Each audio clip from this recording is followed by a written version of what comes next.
Welcome to Baffling Industries, a career playthrough with some tweaked difficulty settings and a few mods.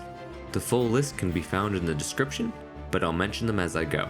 But the main two mods that really affect the flavor of this playthrough are going to be Kerbal Construction Time and USI Life Support. Personally, I feel like these two mods add a bit of fun and context to career mode, needing more careful planning and making the date of launches have a bigger impact. Can't just sit Jeb in a parking orbit for years anymore. Now to start off, I did give myself 70 science points. I did this only so I could buy the Stay Putnik probe core and to start my career with an unmanned launch, but I will be paying back the 70 science as soon as I earn it. If you enjoyed the video, please like and subscribe, and let's start day one of Baffling Industries. First off, I head to Mission Control and grab my first two contracts, and also where we encounter our first set of mods. I have a few different contract packs installed that may change to fit the playthrough as it goes on. To start, we will grab First Flight Uncrewed and do some science. Next, the tech tree. We unlock only exactly what we need to get the Stay Putnik probe and move on to the VAB. Behold, the Skip Mark 1. Now rather than jumping straight into a launch, I actually set it to build, and this is because of the mod KCT, or Kerbal Construction Time. Now this mod adds a construction and rollout time to all ships you make, both in the VAB and in the spaceplane hangar. The time is based on the total amount and total cost of parts, meaning a bigger rocket with more complex parts will take longer to build. You can also upgrade the speed that each building builds its vessels, but I'll get into that more later. For now, I just set the Skip Mark 1 to build and warp until it's complete, then roll out and warp again. On day 5, Baffling Industries is ready to launch its first vessel.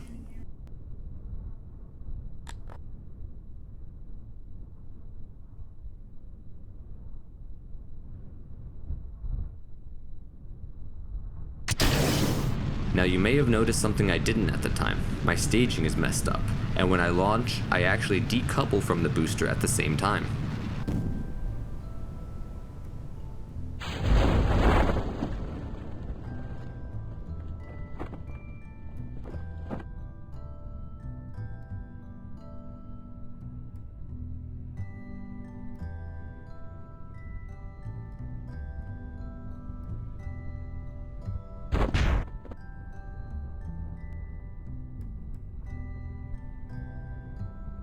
It ends up working out, and I managed to reach a height of 3,420 meters before coming back down for a gentle landing.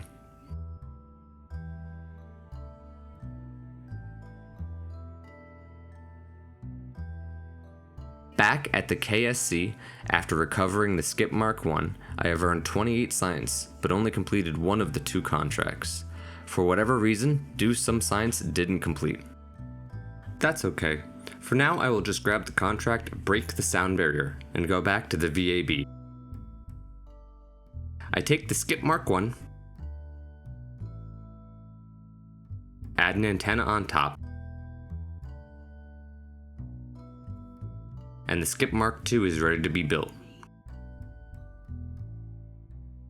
I also make sure to fix the staging.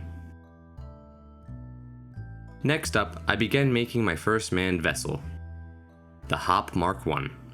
Jeb will be using this to break the sound barrier, and of course test the feasibility of future manned or Kerbaled flights to space.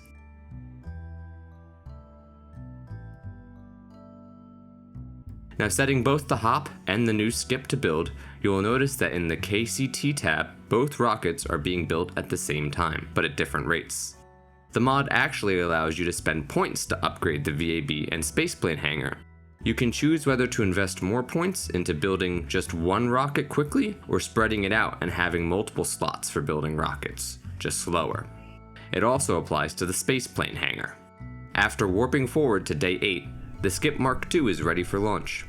Initially, my plan was to get the launch pad temperature science and transmit it, just to complete the Do Some Science contract from last launch. However, I made a classic blunder and didn't include enough power on my probe, leaving it dead on the pad.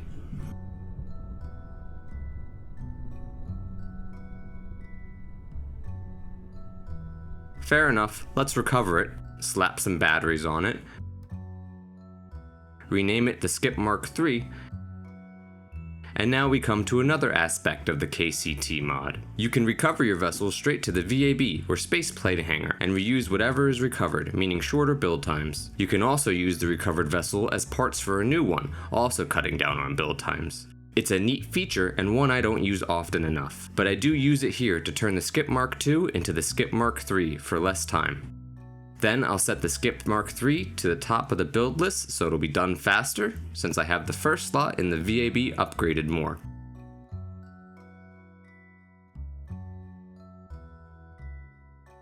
Still on day 8, just a while later, the Skip Mark III is go for launch. I transmit a little science data for the contract, and take off.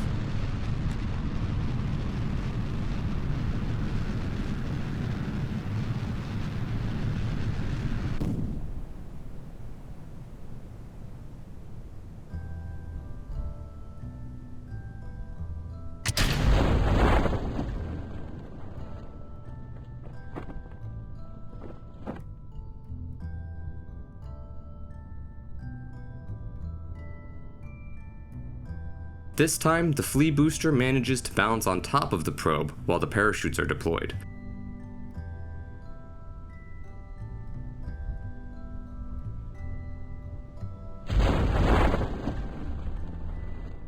And when it falls off, it makes the probe spin like crazy.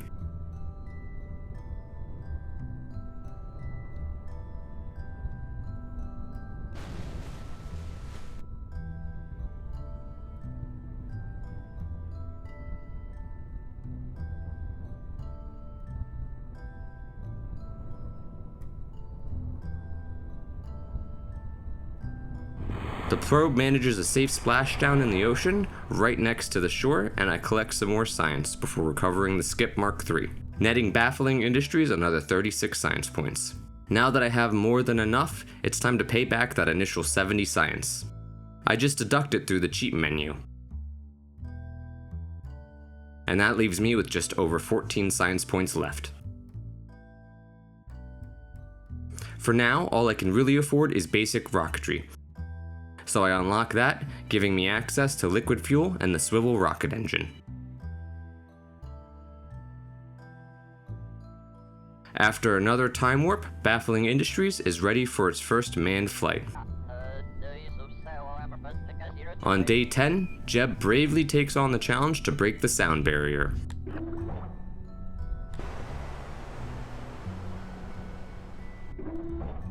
After gathering some science on the launch pad, Jeb launches.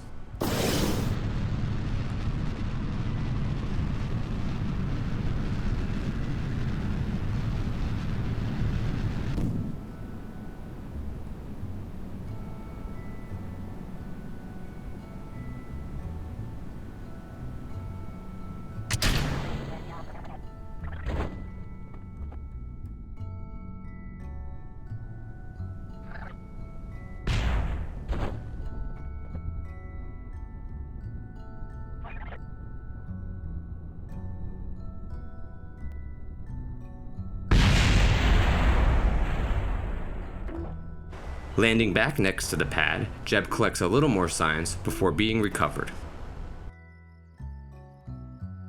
Launch 4 being a success and bringing in more science and completing a contract, I can now unlock stability in the tech tree. I hold on to my remaining science points for now, because I want to unlock the OKTO probe core as soon as possible, because it has SAS, which will make all future unmanned missions far easier. Back in the VAB, I create the first liquid-fueled rocket.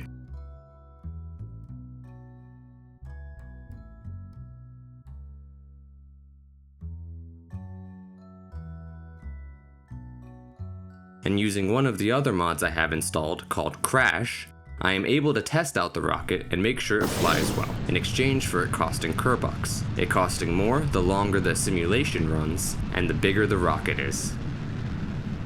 This mod is super handy because I have Revert Flight turned off in the difficulty settings, and testing rockets while having KCT can be really clunky. In fact, KCT recommends the Crash mod to go along with it.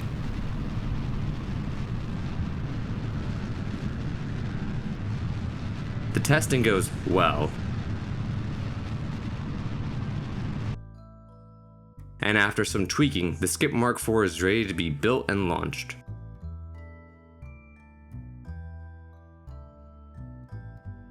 While that's building, I go ahead and upgrade mission control to level 2, and accept a few contracts relating to getting a probe into space. Day 16, the Skip Mark IV is ready for launch, with a goal of getting above 70,000 meters and entering space.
My apoapsis got a bit higher than it needed to.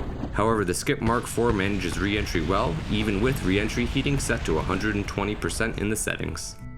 One thing I want to mention really quickly is occasionally the game will get abnormally dark mid-mission. I think it has something to do with environmental visual enhancements Redux bugging out, but I'm not sure how to fix it. The only way I have found to clear this up seems to be closing the game and reopening it, but I can't always do that mid-mission, and it's not a permanent fix. So if it gets strangely dark, I'll try to brighten it up in post, and reopen the game to clear it up as soon as I land. Speaking of which, we have a successful landing after reaching space. Back at the KSC, I take a look at my next set of contracts. I take a bunch relating to getting a probe into orbit,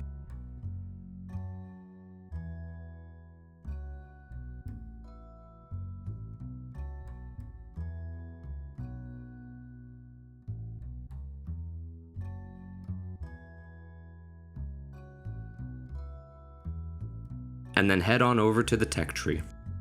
Here I unlock electronics, giving me access to the SAS capable probe core and solar panels. I also grab general rocketry too, before heading back to the VAB. Using that new probe core, I begin building the next rocket.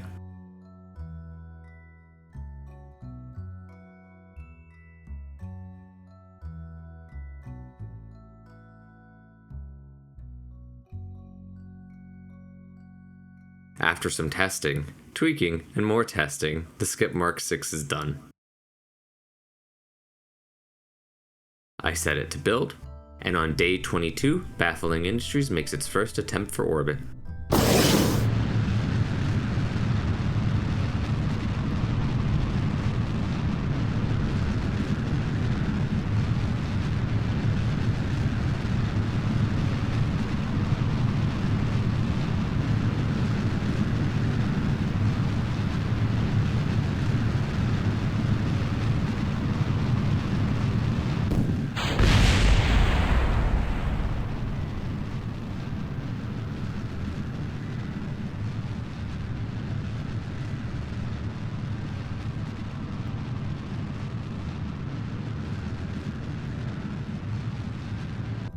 I cut my engines once I get an apoapsis of 80,000 meters and coast until I hit 50,000.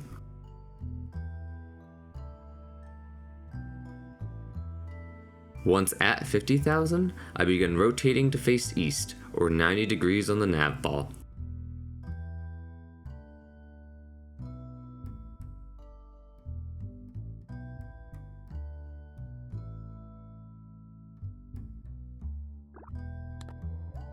At 75,000 meters, I start the engines back up and begin the orbital burn.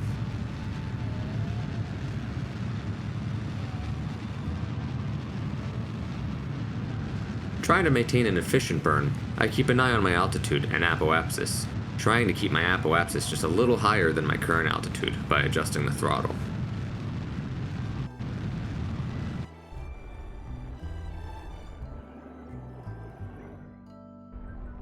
Once fully in orbit, I check that the contract's updated, and then begin the retrograde burn to deorbit.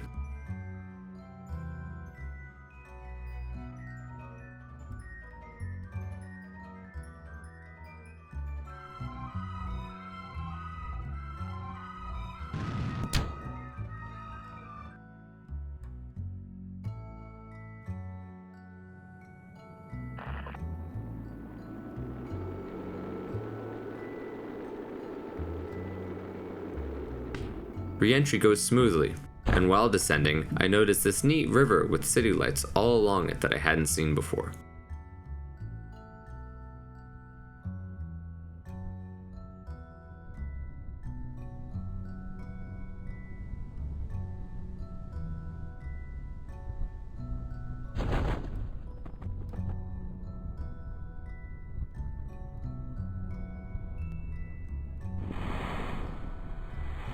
A successful splashdown and recovery.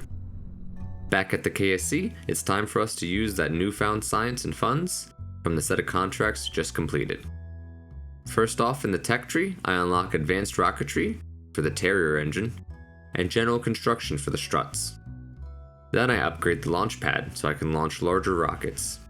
And then the VAB so I don't have to deal with that awful 30-part limit.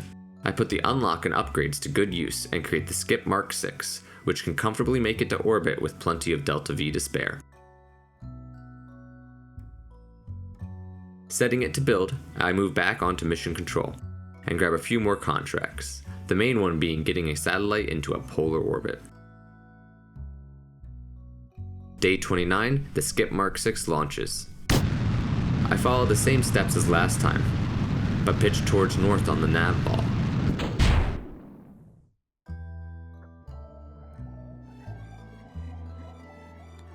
I also spend some Delta V adjusting my inclination, which was dragged eastward a little due to Kerbin's spin.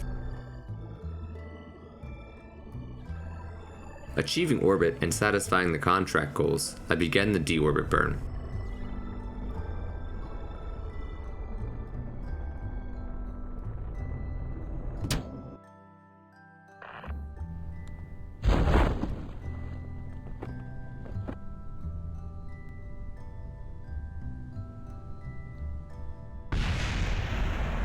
After re-entry, there may have been some debris that landed in some poor Kerbal's backyard.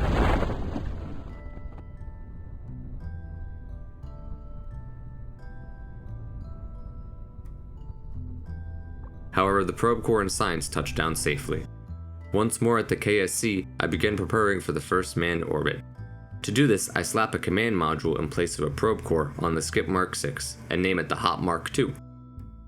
Once set to build, I grab a contract to get a Kerbal into the upper atmosphere, which will be going way past, but we might as well complete on the way. And on day 36, just a little over a month in, Jeb is ready to be Baffling Industries' first Kerbal to not just make it into space, but also to reach orbit.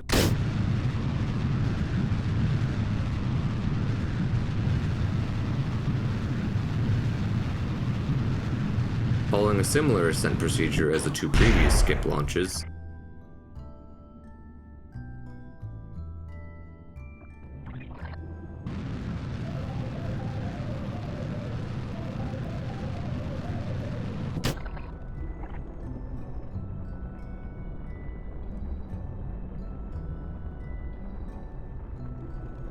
Jeb successfully makes it into orbit.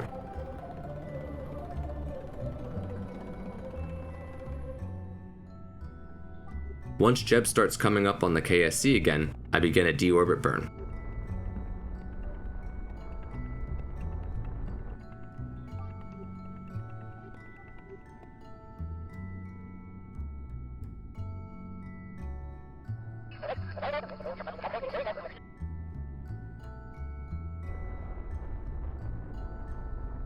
going a little further past the KSC than I had meant to.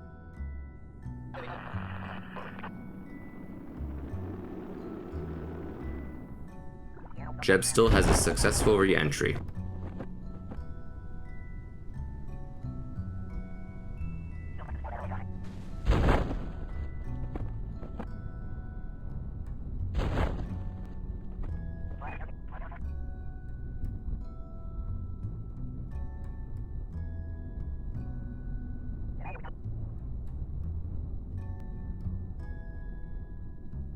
And splashdown. Jebediah Kerman being Baffling Industries' first Kerbal to make it into orbit and back, just a little over a month since its founding at 8 launches in.